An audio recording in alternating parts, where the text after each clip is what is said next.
Hello everyone. तो आज के इस ट्यूटोरियल में हम चैलेंजेस ऑफ साइबर क्राइम देखेंगे। तो हम देखेंगे कि साइबर क्राइम क्यों इतना बढ़ रहा है, क्या क्या चैलेंजेस हैं हमें फेस करने पड़ रहे हैं साइबर क्राइम को रोकने के लिए, तो वो हम देखेंगे। सबसे पहला पॉइंट है कि लैक ऑफ अवेयरनेस। लोग साइबर क्राइम के लिए अवेयर ही नहीं है। आज के ज़माने में हर एक इंडिविजुअल जो है वो इंटरनेट को यूज़ कर रहा है, टेक्नोलॉजी को यूज़ कर रहा है, ऑनलाइन ट्रांजैक्शन कर रहा है, बहुत कुछ कर रहा है, लेकिन वो अवेयर ही नहीं है कि साइबर क्राइम भी हो सकता है। वो इस चीज़ को ग्रांटेड ले लेते हैं कि हाँ, हम यूज़ कर रहे हैं, मतलब हमारा जो डेटा है कभी चोरी नहीं हो सकती, हमारे साथ कोई क्राइम नहीं हो सकता। बहुत लोगों को ऐसा लगता है कि ये फुल सिक्योर है, वो अवेयर ही नहीं है कि क्या क्या क्राइम हो सकते हैं ऑनलाइन। तो पहला है कि individual are not aware about the culture of cyber security. Even बड़ी बड़ी ऑर्गेनाइजेशंस है वो भी अवेयर नहीं है, ठीक है, ये साइबर क्राइम के बारे में कि साइबर क्राइम भी हो सकता है। They are using the technology but उनको अवेयरनेस ही नहीं है साइबर क्राइम के बारे में। Second is lack of trained and qualified people to implement counter measures.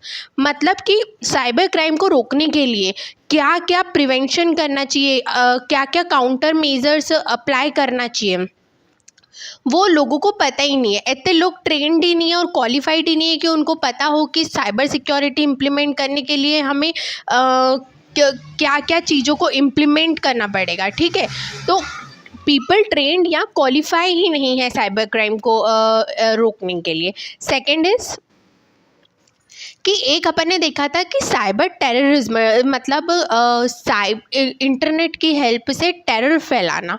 तो ये जो टेररिस्ट है वही सिर्फ साइबर टेररिज्म नहीं करते हैं, इवन जो हमारी नेबरिंग कंट्री है जिनको हमारा मान लो कि कोई काम पसंद नहीं आ रहा है या कुछ भी, तो वो भी साइबर क्राइम साइबर टेररिज्म फैलाती है।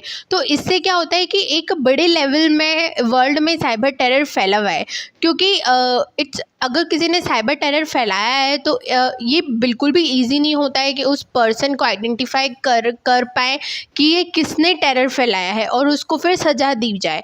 तो cyber attack have come not only from terrorist. सिर्फ टेररिस्ट साइबर अटैक नहीं कर रहे हैं, जो नेबरिंग कंट्रीज़ है हमारी, जैसे हमारी इंडिया है, वैसी कंट्रीज़ भी साइबर अटैक्स कर रही है ना। अगर वो हमारे अगर कोई भी उनका इंटरेस्ट हमारे से मैच नहीं करता है तो वो साइबर अटैक्स करवाती है। उसके बाद next is the minimum necessary eligibility to join the police doesn't include any knowledge of computer sector though, so that they are almost illiterate to cyber crime. अब ऑब्वियसली अगर किसी के भी साथ कोई भी क्राइम होता है तो वो सबसे पहले पुलिस के पास जाता है, और अगर किसी का नॉर्मल पर्सन किसी साइबर क्राइम होगा भी तो उसका सबसे पहला रीच पुलिस होगा। पर द थिंग इज जो पुलिस सेक्टर है उनको ज़्यादा कंप्यूटर का नॉलेज होता ही नहीं है। क्यों? क्योंकि उनकी ट्रेनिंग में भी उनको कंप्यूटर सेक्टर का नॉलेज नहीं दिया जाता है। तो बहुत चैलेंजेस आते हैं, वो पुलिस को भी समझ में नहीं आता है कि ये साइबर क्राइम है कि क्या है।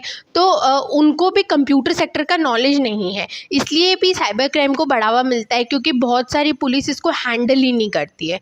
उसके बाद है the speed of technology always beats the progress of government sector, so that they are not able to identify origin of the cyber crime.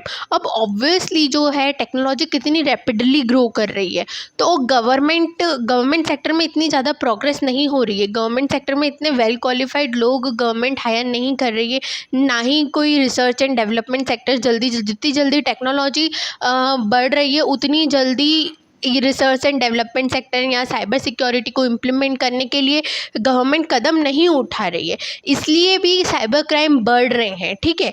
उसके बाद promotion of research and development in ICT is not up to the mark. ICT मतलब information and communication technology. तो सबसे इसके मतलब ICT information and communication technology sector में research and development department को up to the mark promotion नहीं मिलता है। अगर उनको प्रमोशन नहीं मिलता है तो उनको किक भी नहीं मिलती है कि वो अच्छा काम करे और अच्छा रिसर्च करे और तरीके निकाले जिससे साइबर क्राइम को रोक पाएँ। तो एक चीज़ है कि उनको प्रॉपर प्रमोशन भी मिलना चाहिए। उसके बाद The next point is security forces and law enforcement personnel are not equipped to address the high tech crimes. Even जो security forces है, जो ये cyber security को ही implement करते हैं, उनको भी high tech crimes का ज़्यादा knowledge नहीं है और वो high tech crime को address नहीं कर पाते हैं। तो इसके कारण भी क्या होता है, high tech cyber crimes बढ़ते हैं और उनको रोकना बहुत मुश्किल हो जाता है।